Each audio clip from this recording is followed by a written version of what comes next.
How does a 4-5 stack up against a 5-0 player? Today, we will find out.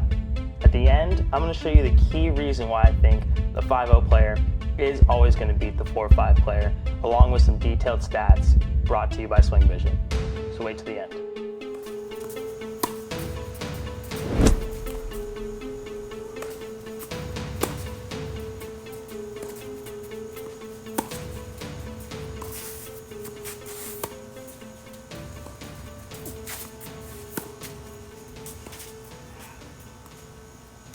I think it's important to first discuss what does a 4-5 player mean. According to the USTA, this player can vary the use of pace and spin, has effective court coverage, can control depth of shot, and is able to develop game plans according to strengths and weaknesses. This player can hit first serves with power and accuracy and can place the second serve. This player tends to overhit on difficult shots. Aggressive net play is common in doubles. Potential strengths for a 4-5 player: points are frequently won off the serve or return of serve, able to offset weaknesses, may have a weapon around which their game is built. Now let's talk about a 5-0 player. According to the STA again, this player has a good shot anticipation and frequently has an outstanding shot or attributes around which his or her game can be constructed. This player can regularly hit winners or force errors off short balls and put away volleys. He or she can successfully execute lobs, drop shots, half volleys, overheads, and has a good depth and spin on most second serves. I would say that's true for me, except for my drop shots. Potential strengths of a 5-0: covers and disguises weaknesses well, can hit offensive volleys and half volleys from midcourt, and can employ physical or mental fitness as a weapon. I think that is one of the things I definitely do well as a 5-0 player. My fitness is definitely above most of the 5-0 players that I play, especially at the local level. Usually when you get around to nationals or sectionals, you have better athletes, and that's the reason why they're there.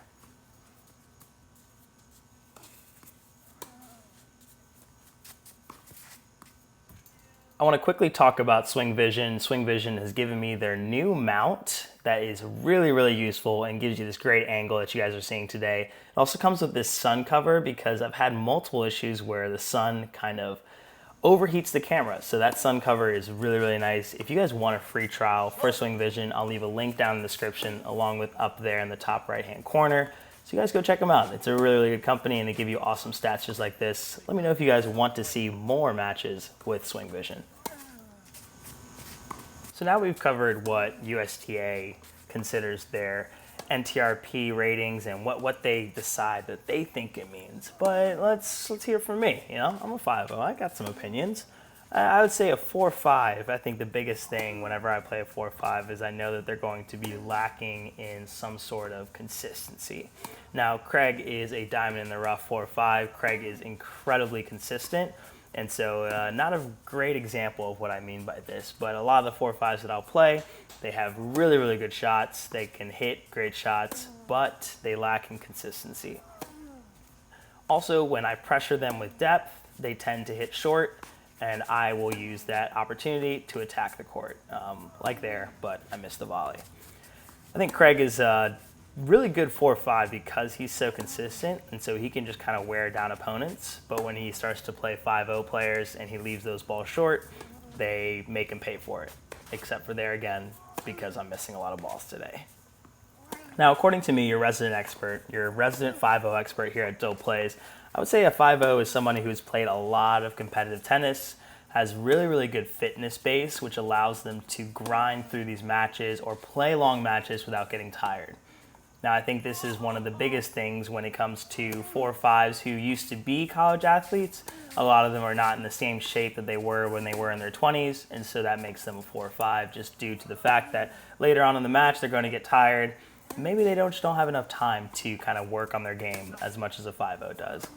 A 5-0 to me has really good first serve, especially if you're here in America. Good first serve, good forehand.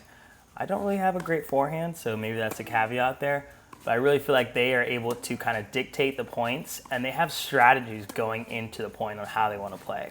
A lot of the times, especially say if someone has a really good forehand, I might serve to that forehand to open up that backhand so I can now put pressure onto their backhand.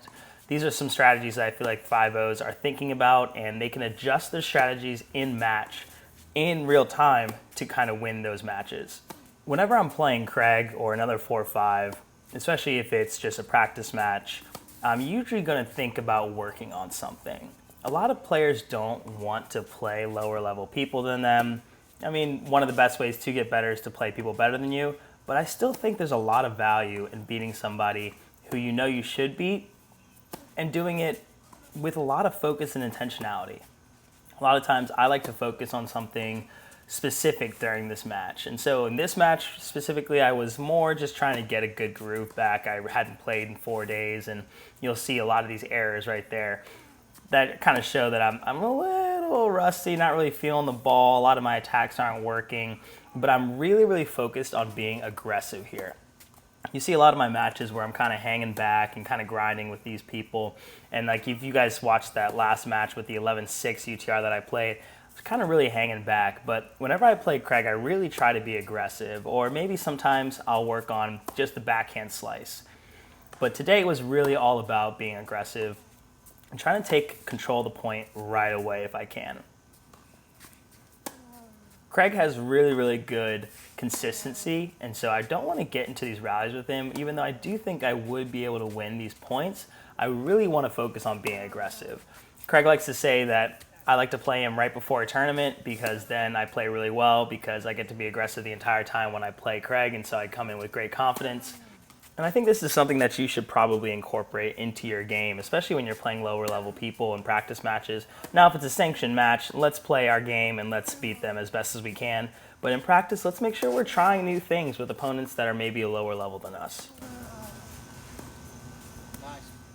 But now let's talk about the main reasons and the stats that I thought kind of really dictated this match. One is definitely depth in the court. I think a 5-0 player has more consistent depth, especially hitting depth off of depth, which is such a big skill. Because if someone hits the ball deep and you hit it short every single time, their depth is going to work every single time because they're going to get short balls based on their depth. I think a 5-0 player can really consistently hit depth off of depth, where a 4-5 player maybe lacks the ability to do that as consistently, and maybe their neutral ground strokes aren't as deep as they should be. So I'm going to throw up a couple images here that Swing Vision provides with you guys. And guys, Swing Vision is awesome for this kind of stuff. So here in this first one, you're going to see Craig's shot placement. Most of his shots are down the middle and short.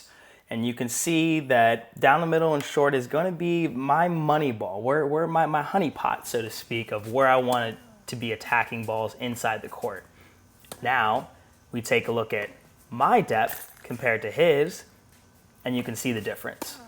My depth is way better, and I'm also going to the corners of the court a little bit more. And now with margins, not going on lines, but with margins, I'm aiming for the corners and trying to put pressure on my opponent. Where I feel as maybe Craig, most of this match was feeling pressured, and so he was picking that safe target middle, but middle wasn't deep enough. And so I was able to get a lot of free points from short balls in the court. So now we'll put them side by side so you guys can see the difference here. And you can really see what I mean here. I think this is probably one of the main reasons why a 5-0 is probably always going to beat a 4-5. And, you know, there's a little bit of wiggle room there. You never know. But those are my kind of thoughts right there.